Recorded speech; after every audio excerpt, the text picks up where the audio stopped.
राम राम दोस्तों, आप सबका मेरे चैनल प्रभु भजलों में स्वागत है। आप सबको नरसिंह जयंती की ढेर सारी शुभकामनाएं। भगवान नरसिंह भगवान विष्णु के चौथे अवतार हैं। पौराणिक कथाओं के अनुसार ये अवतार वैशाख माह में शुक्ल पक्ष की चतुर्दशी तिथि को हुआ था, जो 2024 में 21 मई को पड़ रही है। आइए जानते हैं इस अवतार के उपलक्ष्य में नरसिंह जयंती पर भगवान नरसिंह की पूजा और शुभ मुहूर्त क्या है। नरसिंह श्री हरि के चौथे अवतार हैं और उनका जन्म ऋषि कश्यप और उनकी पत्नी दिति से हुआ था। बता दें, नरसिंह देव को आधे मनुष्य और आधे शेर के रूप में दर्शाया गया है, जो शक्ति और ज्ञान के संतुलन का प्रतीक है। ऐसी मान्यता है कि वे अपने भक्तों की रक्षा और बुरी ताकत नष्ट करने के लिए पृथ्वी पर प्रकट हुए थे। नरसिंह जयंती का पर्व बेहद महत्वपूर्ण माना जाता है। इस दिन साधक भगवान विष्णु के नरसिंह अवतार की पूजा करते हैं। पौराणिक कथाओं के अनुसार अपने भक्त प्रहलाद की रक्षा के लिए भगवान विष्णु ने इस तिथि पर नरसिंह का अवतार लिया था। नरसिंह श्री हरि के चौथे अवतार हैं और उनका जन्म ऋषि कश्यप और उनकी पत्नी दिति से हुआ था। नरसिंह जयंती 21 मई को मनाई जाएगी। जानते हैं शुभ मुहूर्त और पूजा विधि।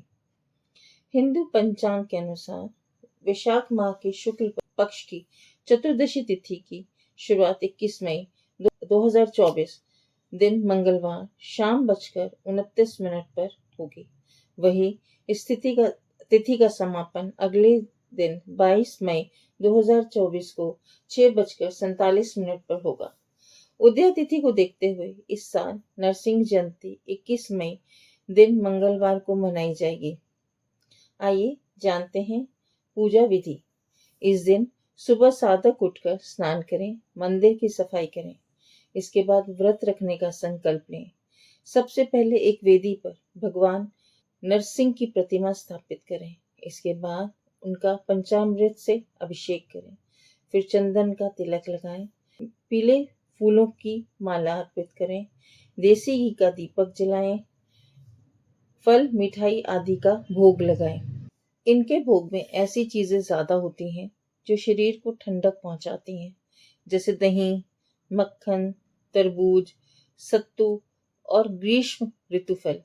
चढ़ाने से इनको ठंडक मिलती है और इनका गुस्सा शांत रहता है।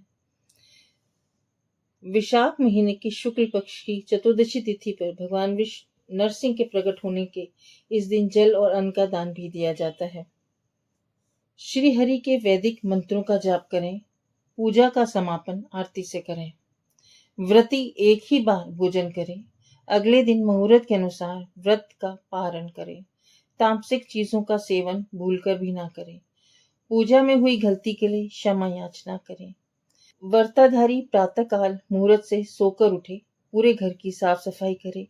इसके बाद गंगा जल या गोमूत्र का छिड़काव कर पूरा घर पवित्र करें। इसके पश्चात वो नरसिंह देव के मंत्र का जाप करें। ओम उग्र वीरम महाविष्णु ज्वलंत सर्वतो मुखम नरसिंहम विष्णुम भद्र मृत्यु मृत्युम नमामहम्। आइए अब नरसिंह अवतार की कथा सुनते हैं। कश्यप ऋषि के 2 पुत्रों में से एक का नाम हिरण्यकश्यप था। उसने कठोर तपस्या से ब्रह्मा जी को प्रसन्न कर आशीर्वाद प्राप्त किया था कि उसे कोई देवता, देवी, नर, नारी, असुर, यक्ष या कोई अन्य जीव मार नहीं पाएगा। न दिन में, न रात में, न दोपहर में, न घर में, न बाहर, न आकाश और न पाताल में, न ही अस्त्र से, न ही शस्त्र से। ये वरदान प्राप्त करके वह खुद को ईश्वर समझ बैठा। हिरण्यकश्यप अपनी प्रजा को स्वयं की पूजा करने के लिए दबाव डालने लगा। जो उसकी पूजा नहीं करता वह उसे तरह तरह की यातनाएं देता। वह भगवान विष्णु के भक्तों पर क्रोध करता। हिरण्यकश्यप का एक पुत्र था जिसका नाम था प्रहलाद। वह भगवान विष्णु का परम भक्त था। इसकी जानकारी हिरण्यकश्यप को हुई तो उसने प्रहलाद को समझाया। उसने अपने बेटे से कहा कि उसके पिता ही ईश्वर हैं, वह उनकी ही पूजा करे। लेकिन हिरण्यकश्यप के बार बार मना करने पर भी प्रहलाद ने भगवान विष्णु की भक्ति नहीं छोड़ी। हिरण्यकश्यप ने उसे अपना अपमान समझकर प्रहलाद को मारने के लिए कई यत्न किए, लेकिन श्री हरि विष्णु की कृपा से वह बच गया। अंत में हिरण्यकश्यप ने अपनी बहन होलिका को प्रहलाद को गोद में लेकर आग में बैठने के लिए बनाया। होलिका को वरदान मिला था कि आग से उसका बाल भी बांका न होगा, लेकिन जब होलिका प्रहलाद को गोद में लेकर आग में बैठी तो श्री हरि की कृपा से वे स्वयं उस आग में जल गई और प्रहलाद बच गया। अंत में क्रोधित हिरण्यकश्यप ने अपनी पुत्र को खंबे से बांधकर उसे मारने के लिए अपनी तलवार निकाली और बोला, बता तेरा भगवान यहाँ है। प्रहलाद ने कहा, भगवान यहीं इसी खंबे में है जहां आपने मुझे बांध रखा है। जैसे हिरण्यकश्यप ने प्रहलाद को मारना चाहा, वैसे भगवान विष्णु नरसिंह का अवतार लेकर खंबे से बाहर निकल आए और हिरण्यकश्यप का वध कर दिया। भगवत गीता में कहा गया है कि जब जब धर्म का नाश होगा, धरती पर दुष्टों और अत्याचारियों का आतंक बढ़ेगा, तब भगवान विष्णु अवतार लेकर दुष्टों का संहार करेंगे और धर्म की स्थापना करेंगे। भगवान नरसिंह अवतार उनके इस घोषणा की पुष्टि करता है। नरसिंह जयंती धर्म की रक्षा और अधर्म के नाश का प्रतीक है। आप सबको नरसिंह जयंती की ढेर सारी शुभकामनाएं। भगवान आपकी के घर में खुशियों का वास करे। जय श्री राम।